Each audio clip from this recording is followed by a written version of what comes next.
So tell us about where the city is at with that current redesign phase and what the next steps are looking like. Where we're at right now is taking a step back and saying before we go and start designing things, let's make sure we have a sustainable enterprise that we're working on.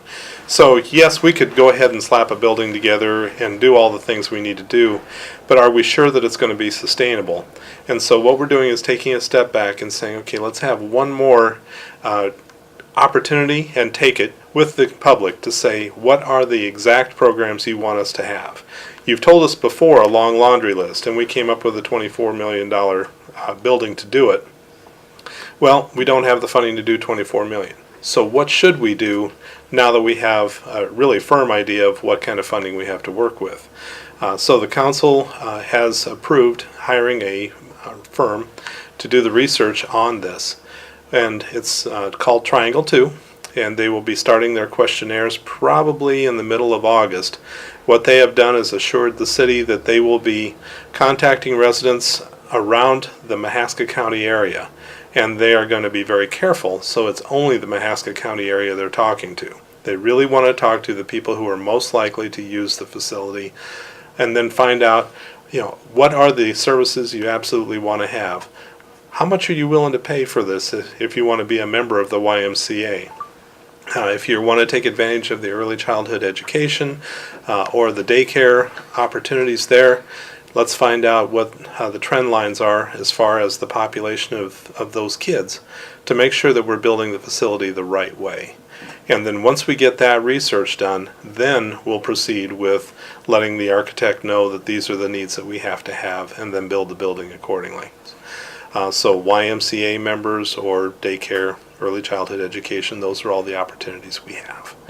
And so the research firm will be contacting, they have assured us that they will have 600 plus bona fide interviews that they have done, and telephone is their choice of getting that communication out there.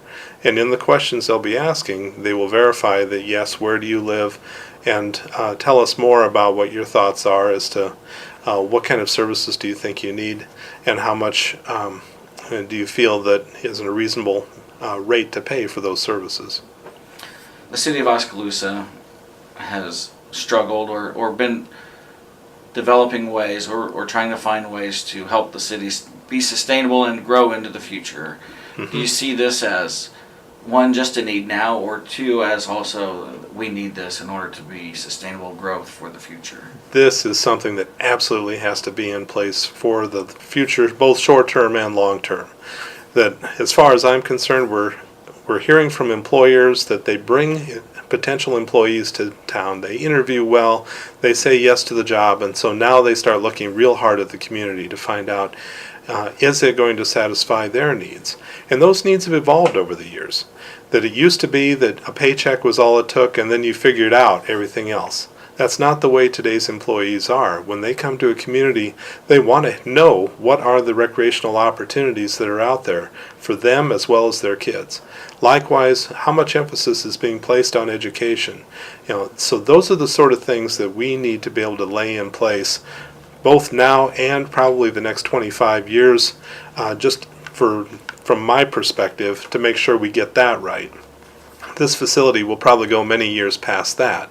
But knowing that things can change over the generations, I think we need to build a facility that handles today's needs now, but also has some flexibility for expansion and changing in the future. That the idea that we have is that for the amount of childcare and the amount of function that this facility will have, there's going to be many more people that are going to be going in and out of there. So issues like parking, issues like what to do with the crowd size, those are the sort of things that the current Y is just not large enough to do. And as you mentioned, being landlocked doesn't help a bit. And so even if we were to add another story to the existing Y, that doesn't help anyway with dealing with the crowds and also just the discomfort of being in really cramped facilities. Mm-hmm. Well, I think the public needs to know that we're moving forward. That there's no hard feelings towards the vote as far as anyone who's on this committee is concerned. That we would have loved to have had more money to work with. As mayor, I think that we could have, with that additional money, put out an even bigger facility, perhaps doing even more. But that's not the reality I'm working with, and so I don't spend a lot of time thinking about it. Where I really want the public to be thinking is along the same lines. If you were designing this thing, what would you want it to be?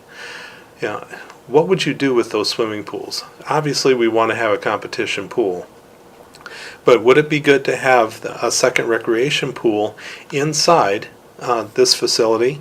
Or do we want to not do that at all and just continue with the one we have at Edmondson?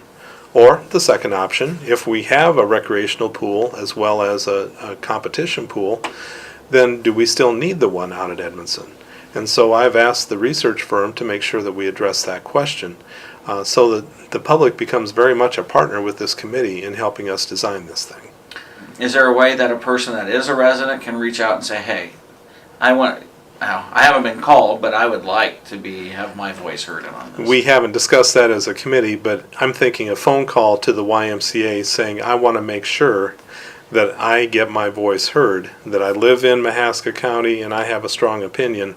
I want to make sure I get called. If that call comes into the YMCA, we'll make sure it gets to the research firm doing it.